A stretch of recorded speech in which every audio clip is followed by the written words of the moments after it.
Hello friends, welcome back to ഗയാമി lush time.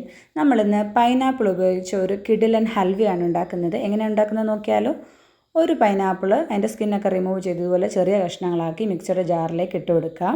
വെള്ളമൊന്നും ചേർക്കാതെ തന്നെ അത് നന്നായിട്ട് അരച്ചെടുത്തുകൊണ്ട് വരിക. ഇനി നമുക്കതൊരു അരിപ്പയിലൂടെ ഒന്ന് അരിച്ചെടുക്കുക. അങ്ങനെ നമ്മളുടെ പൈനാപ്പിൾ ജ്യൂസ് റെഡി ആയിട്ടുണ്ട്. നമുക്കിനി ഇതിലേക്ക് 1/2 കപ്പ് കോൺഫ്ലവറാണ് ചേർത്ത് കൊടുക്കേണ്ടത്. 1/2 കപ്പ് കോൺഫ്ലവർ ചേർത്തതിന് ശേഷം അതിലേക്ക് 1 കപ്പ് വെള്ളം ചേർത്ത് കൊടുക്കുക. ഇനി അത് നന്നായിട്ട് ഇളക്കി കൊടുക്കുക. ആ കോൺഫ്ലവർ ഒന്നും കട്ട പിടിക്കാതെ നന്നായിട്ട് ഇളക്കി ഒരു സൈഡിലേക്ക് മാറ്റി വയ്ക്കുക. ഇനി ഒരു വലിയ കടായി എടുത്തിട്ടുണ്ട്. അതിലേക്ക് 1/4 കപ്പ് പഞ്ചസാര ഇട്ട് കൊടുക്കുക. അതിലേക്ക് 1 കപ്പ് വെള്ളം ചേർത്ത് കൊടുക്കുക. ഇനിയും ഈ പഞ്ചസാര നന്നായിട്ട് മെൽറ്റായി വരുമ്പോൾ നമ്മൾ നേരത്തെ റെഡിയാക്കി വെച്ചിരിക്കുന്ന പൈനാപ്പിളും കോൺഫ്ലവറും ഉള്ള ബാറ്റർ അതിലേക്ക് ഒഴിച്ചു കൊടുക്കുക. ഇനി നമ്മൾ ഹൈ ഫ്ലെയിമിൽ നന്നായിട്ട് ഇളക്കി കൊടുത്തുകൊണ്ടേ ഇരിക്കുക. ഇതേപോലെയുള്ള ഒരു നോൺ സ്റ്റിക്ക് പാത്രം എടുത്തു കഴിഞ്ഞാൽ ഒന്നുകൂടി എളുപ്പമായിരിക്കും. ഇനി നമുക്കിതിലേക്ക് കുറച്ച് കുങ്കുമപ്പൂവ് ഞാൻ വെള്ളം ഒഴിച്ച് മാറ്റി വെച്ചിരുന്നു, ഒരു കളറിന് വേണ്ടിയിട്ടാണ്. അത് ചേർത്ത് കൊടുക്കുക. കുങ്കുമപ്പൂവ് കയ്യിലില്ലാത്തവർ ഫുഡ് കളർ ആഡ് ചെയ്താലും മതി. ഇനി ഇത് തുടരെ ഇങ്ങനെ ഇളക്കി കൊടുത്തുകൊണ്ടേ ഇരിക്കുക.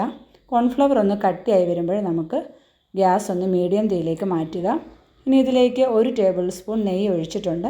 ഇടയ്ക്കിടയ്ക്ക് ഹൽവയിൽ ഇങ്ങനെ നെയ്യ് ഒഴിച്ച് കൊടുക്കുന്നത് ഹൽവ പെട്ടെന്ന് റെഡി ആയിട്ട് വരാൻ നല്ലതാണ്. ഇനി ഒരു 6-7 ഏലക്ക നന്നായിട്ട് പൊടിച്ചതും കൂടെ അതിലേക്ക് ചേർത്ത് കൊടുക്കുന്നുണ്ട് ഒരു ഫ്ലേവറിന് വേണ്ടിയിട്ട്. ഇനി ഇങ്ങനെ തുടരെ ഇളക്കി കൊടുത്തുകൊണ്ടേ ഇരിക്കുക. അതിലേക്ക് ഞാൻ കുറച്ച് ആൽമണ്ട്സ് നീളത്തിൽ സ്ലൈസ് ചെയ്ത് ചേർത്ത് കൊടുക്കുന്നുണ്ട്. നിങ്ങളുടെ കയ്യിൽ ഏത് നട്ട്സോ എന്തോ ഉണ്ടെങ്കിലും അത് ചേർത്ത് കൊടുക്കുക. നന്നായിട്ട് ഇളക്കുക. വീണ്ടും നെയ്യ് ചേർത്ത് കൊടുക്കുന്നുണ്ട്. ഇപ്പോൾ ഒരു അരമണിക്കൂറോളം ഞാനിങ്ങനെ ഇളക്കി കൊടുത്തുകൊണ്ടേ ഇരിക്കുകയാണ്. മീഡിയം തീയിലാണ് ഇത് വരട്ടിയെടുക്കുന്നത്. ഏകദേശം ആയിട്ടുണ്ട്. ഇത് റെഡി ആകുമ്പോൾ നമ്മളുടെ ഈ പാത്രത്തിൽ നിന്ന് നല്ല വിട്ട് വരും. അതാണ് ഇതിൻ്റെ ഒരു സ്റ്റേജ്. ആ ഒരു സമയമാകുമ്പോൾ നമുക്ക് ഗ്യാസ് ഓഫ് ചെയ്യാം. വീണ്ടും ലാസ്റ്റിൽ നെയ്യ് വീണ്ടും ചേർത്ത് കൊടുക്കുകയാണ്. ഇപ്പോൾ ഏകദേശം ഒരു 4 ടേബിൾ സ്പൂണോളം നെയ്യ് ചേർത്തിട്ടുണ്ട്. കണ്ടോ, ഇപ്പം നമ്മളുടെ പാത്രത്തിൽ നിന്ന് വിട്ട് വന്നിട്ടുണ്ട്. ഇനി നമുക്ക് ഗ്യാസ് ഓഫ് ചെയ്യാം. ഇനി നമ്മൾ ഏത് പാത്രത്തിലാണോ ഹൽവ റെഡിയാക്കുന്നത് അതിൽ കുറച്ച് നെയ്യ് തൂവിയതിന് ശേഷം അതിലേക്ക് ചൂടോടുകൂടി തന്നെ ചേർക്കുക. ഇനി നമുക്കിതിങ്ങനെ മുകളിൽ ഇങ്ങനെ ഒന്ന് പ്രസ് ചെയ്ത് കൊടുക്കുക. നമുക്ക് കാഷ്നട്ടൊക്കെ ഉണ്ടെങ്കിൽ ഒന്ന് പൊടിച്ചിട്ട് കൊടുത്താൽ ഒന്നുകൂടെ നല്ലതായിരിക്കും. ഇട്ടില്ലെങ്കിലും കുഴപ്പമൊന്നുമില്ല. ഇനി നമുക്കിതൊരു 2 മണിക്കൂർ റെസ്റ്റ് ചെയ്യാൻ വെക്കണം.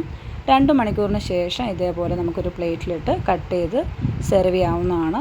നല്ല സോഫ്റ്റാണ്, അതേപോലെ നല്ല ടേസ്റ്റിയുമാണ്. കണ്ടോ, നല്ല അടിപൊളിയാണ്. എല്ലാ കൂട്ടുകാരും ഇതൊന്ന് ട്രൈ ചെയ്ത് നോക്കണേ, നിങ്ങൾക്ക് തീർച്ചയായിട്ടും ഇഷ്ടപ്പെടും. Thanks for watching.